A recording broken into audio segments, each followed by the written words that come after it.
Está con nosotros el profesor Eduardo Carelli, quien nos acompañó durante todo un año en el ciclo que hicimos, el último año que estuvimos en Canal 8. El último año en el 8, exactamente. Y que fue un gran placer hacerlo. Para nosotros también, Eduardo, bienvenido. ¿Cómo estás, Eduardo? Muy bien, un gusto. Bueno, Eduardo, queríamos hablar, ayer fue la elección del Papa. Sí. Para algunos fue una noticia que los sorprendió, se hablaba de algún cardenal italiano con mayores posibilidades. Sí, así es.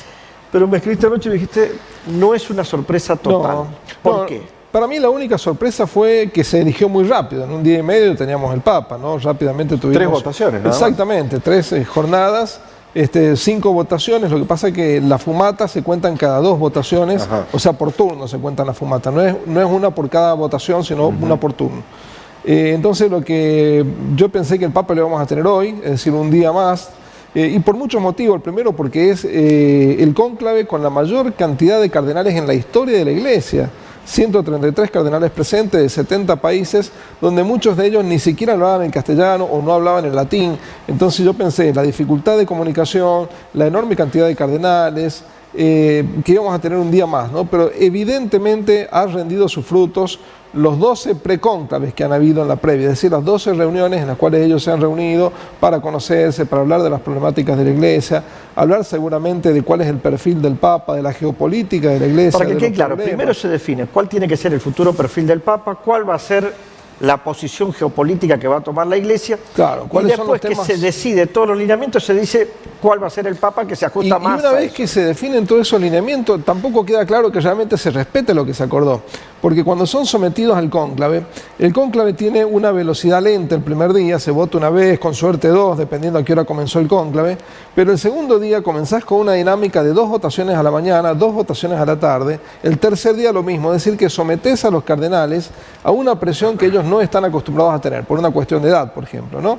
Y no es algo que haya surgido ahora. Históricamente se ha obligado a los cardenales a votar rápidamente un papa, porque la Iglesia tiene experiencia de años sin papa. Una oportunidad de 3 años, ¿no? Y más también. En siglos anteriores hemos tenido épocas largas que no hemos tenido papa en la Iglesia, y que incluso en torno al siglo XIII, 1276, se llegó a colocar a los cardenales al aire libre y a negárseles la comida para apurar la elección de un papa, ¿no? Hemos llegado a esos extremos. Levantaron el techo. Sí, les levantaron el techo y les quitaron la comida. Cansado el pueblo porque no votaban nunca. Exactamente, les redujeron primero la comida, la cantidad, hasta que finalmente les negaron la comida y dijeron, bueno, votan el papa o esto se ponen de acuerdo o se ponen de acuerdo. Claro, sí, absolutamente. Hay una cuestión que creo señalar también interesante. Según leí, corregime si estoy equivocado, el 80% de estos cardenales fueron nombrados durante la gestión de Francisco. Exactamente, fueron nombrados por Francisco, y este cardenal, Robert Prevost, de Estados Unidos, entre comillas, ¿no? Porque es de familia francesa, parece más latino. Es de familia, el padre es de origen francés, la madre es una española, creo que de apellido Martínez, y él ha pasado prácticamente su vida pastoral en Perú, ¿no? Con nacionalidad peruana, parece más latino que estadounidense. Nacionalizado peruano. Nacionalizado peruano, sí.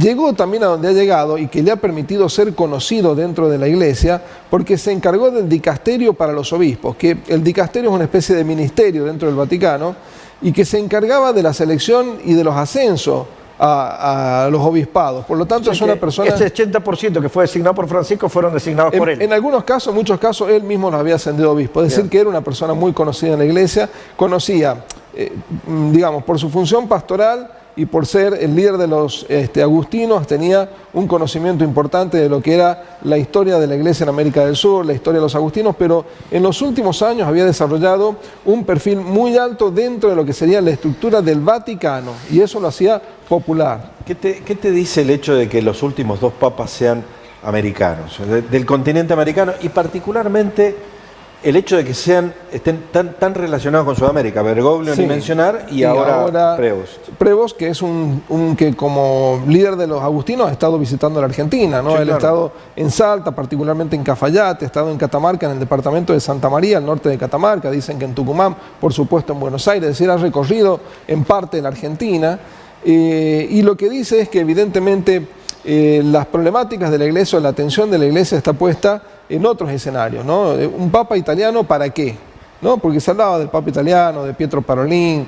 Prácticamente en el candidato que tenía... El candidato puesto, digamos, candidato ¿no? puesto. Matteo Zuppi, que era el arzobispo de Bolonia, o Pizzaballa, ¿no?, que era el líder de la congregación religiosa de los católicos en Jerusalén, pero digamos, ¿qué se ganaba con un papa italiano, ¿no? Entonces yo creo que la Iglesia ha buscado privilegiar esto de que mantener un poco la influencia en aquellos lugares donde es realmente fuerte, en América del Sur. Por eso se hablaba también de un papa filipino, ¿no? Pero eso tenía más que ver, entiendo yo, con la geopolítica de la Iglesia en el sudeste asiático, ¿no?, donde la Iglesia confronta, o la Grey católica confronta fuertemente con el crecimiento de un Islam radicalizado en Filipinas, de ahí que se hablara de Luis Chito Tagle o de Ambo David, ¿no? Ambo David, que es otro cardenal filipino que también sonaba en la previa como papa. Eduardo, ¿qué es lo que es ser de San Agustino, de la diócesis de San Agustín? Y ser agustino implica un cierto perfil. El primero de esos perfiles, que son sacerdotes extremadamente eruditos, un poco siguiendo la tradición de San Agustín de Hipona. Son sacerdotes muy vinculados a la comunidad, muy cercanos a la comunidad, que desarrollan también una especie de hermandad dentro de la orden que los hace muy fuertes, y sobre todo que es un perfil ideológico de centro, que yo creo que eso también se ha buscado en el cónclave. Es decir, a ver, explicamos un poquito qué es lo que significa eso. Y que no es una orden que podamos decir que sea de tinte progresista, como pueden ser los jesuitas, y tampoco es una orden muy volcada a la derecha, es una orden de centro. Y yo creo que si termina siendo elegido papa, no es solamente por las virtudes de Prevost, que seguramente son muchas, no es solamente por aquello de que ha sido conocido o era conocido por muchos cardenales, sino también por el hecho de que los extremos en los cónclaves suelen anularse entre sí. Si teníamos una centro derecha expresada por Pietro Parolin, teníamos una izquierda muy marcada expresada por Luis Chito Tagle, por ejemplo, y ninguno de los dos superaba las 50 voluntades en el momento del voto del cónclave, según el conteo previo que se realizó. Por lo tanto, era esperable que los extremos se anulen y que apareciera un candidato de centro que fuera el que terminara siendo elegido, como finalmente pasó con Prevost. No es una sorpresa, por lo menos para mí. Para mí la sorpresa constituye la rapidez de la elección, no el candidato. De hecho, yo lo anticipé en varios medios en los días anteriores al cónclave. Eduardo, mucho se ha mencionado el hecho de darle continuidad a determinadas reformas que encaró Francisco, muy valientemente, que no estoy seguro que nosotros en la Argentina lo hayamos interpretado en su momento, y como siempre sucede, lo hacemos con posterioridad siempre.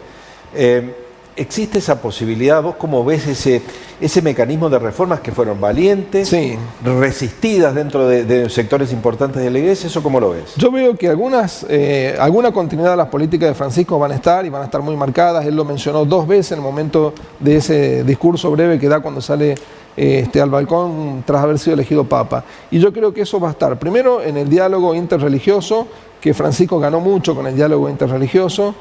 Segundo, la atención que va a poner en los conflictos internacionales, como lo hizo el Papa Francisco y como no se veía desde Juan Pablo II, que es el conflicto Medio Oriente, el conflicto entre Rusia y Ucrania. Es decir, que hay políticas de Francisco que van a tener continuidad de la mano de ahora León XIV, que ya el nombre es todo bastante sintomático, León ¿no? XIII fue tal vez uno de los papas que más defendió el tema laboral sobre los derechos de los trabajadores. A eso podemos ir. ¿Y qué cosas creo que no seguiría con respecto a Francisco? Yo creo que es un papa que puede llegar a pacificar la Iglesia. Por lo mismo que es agustino, más de centro, puede llegar a pacificar la Iglesia, porque los conservadores, que eran minoría en el cónclave, estaban bastante enojados con Francisco. Entonces puede llegar a haber algún tipo también de ese perfil en Prevost, de encontrar cierta pacificación para la Iglesia. Con respecto a lo que decías, Mariano, es un momento importante porque, digamos, si no lo sabemos todavía, es muy pronto, un día de papado, pero probablemente se trate de que él esté buscando una continuidad de León XIII. León XIII es un papa crucial porque marca un antes y un después en la historia de la Iglesia contemporánea. Y ese antes y ese después pasa por el hecho de que con él nace una encíclica, la encíclica Rerum Novarum, a fines del siglo XIX, 1891 creo que fue, en donde no hay que confundir. Es una encíclica que defiende los derechos de los trabajadores, que habla de que el dueño de la fábrica, el empleador, tiene que pagar las virtudes y las especificidades que tiene el trabajador, es decir, que se coloca en una época en donde está creciendo mucho el anarquismo, creciendo mucho el socialismo en Europa, el marxismo, y él busca de alguna forma asumir ese compromiso, pero para desplazar también los movimientos de izquierda que están afectando a la Grey católica.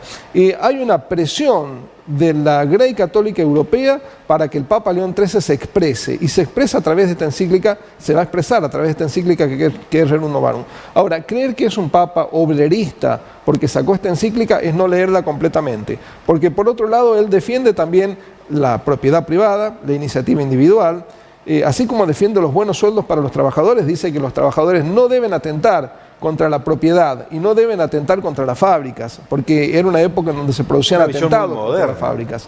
Es una encíclica muy moderna, es una especie de así como cuando llegó el Papa Francisco y sacó la encíclica verde, ustedes se acuerdan, sí, la Laudato Si, que era como que la Iglesia por fin asumía el compromiso con la ecología, con la contaminación ambiental. Bueno, en ese momento es como que la Iglesia asumía un compromiso con los cambios profundos que se vivían en Europa, de la mano de la segunda revolución industrial. Guillermo, que a vos te gusta este tema, venía muy aparejada con el motor, es decir, estaban los ferrocarriles en pleno auge, pero aparecían las primeras bicicletas con motor, las motocicletas, los primeros autos. De la combustión interna. Exactamente, ¿no? En ese contexto es que sale la encíclica Rerum Novarum, y por eso es tan importante, porque marca, si bien marca el inicio de la doctrina social de la Iglesia, que no nace con León XIII, ya había nacido con algunos sacerdotes italianos 50 años antes, pero por primera vez un papa asume la doctrina y la deja expresada en una encíclica. Una última pregunta por mi parte, ¿cómo es su relación con Donald Trump? La relación con Trump ha salido a saludar al nuevo papa. Prevost lo que ha tenido es una especie de idas y vueltas con el vicepresidente, con Vance. Vance es un católico converso, es decir, él originalmente no era católico y se ha convertido en un católico fanático, podríamos decir. Y la controversia ha sido por una problemática que tiene que ver con uno de los temas que afectan a la política de los Estados Unidos, que es el tema de la migración. Entonces Vance defiende las políticas migratorias que está llevando adelante Trump, que no son muy distintas a las que aplicó Biden y a las que aplicó Obama. Es decir, hay una continuidad de esto de buscar limitar la migración a los Estados Unidos, como está pasando en todo el mundo.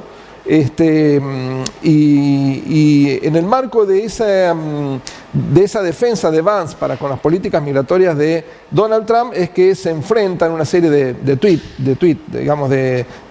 publicaciones en las redes sociales X con Prevost antes de que este sea papa, ¿no? Y lo último, lo más polémico, es que ha salido publicado hace poco de que algunos acusaban, según la información de Info Vaticano, a Prevost de haber ocultado, por supuesto que esto es una especulación, de haber ocultado algún tipo de exacerbaciones, de excesos de algunos sacerdotes de la Iglesia en Perú, ¿no? Pero bueno, esto no está investigado y son puras especulaciones. En otro momento vamos a hablar del paso de León XIV por Perú, sí, porque estuvo en una zona compleja, en el momento más álgido de la lucha del gobierno de Alberto Fujimori contra Sendero Luminoso. Exactamente. Pero ¿no? Porque además lo marca en términos de su vínculo con Perú, que nació, no quiero ser extenso, pero nació muy joven, el vínculo con el Perú, porque él se ordena sacerdote en 1982 y en 1985 ya está destinado en Perú como un pastor más, ¿no es cierto? Y ahí va a hacer toda su carrera eclesiástica en el Perú. Y bueno, en el norte del Perú, en Trujillo, hasta que se convierte en obispo de Chiclayo, y en donde, por ejemplo, en las anécdotas cuenta de que en un principio tenía que moverse a lomo de mula para poder llegar a los lugares que la diócesis abarcaba, ¿no? Entonces, un sacerdote que se hizo muy de abajo y que ahora es papa. Como siempre, es un placer para todos nosotros conversar contigo, Eduardo. Un gusto para mí acompañarlos, chicos. Gracias. Después vamos a hablar de nuevo de la campaña que está llevando adelante.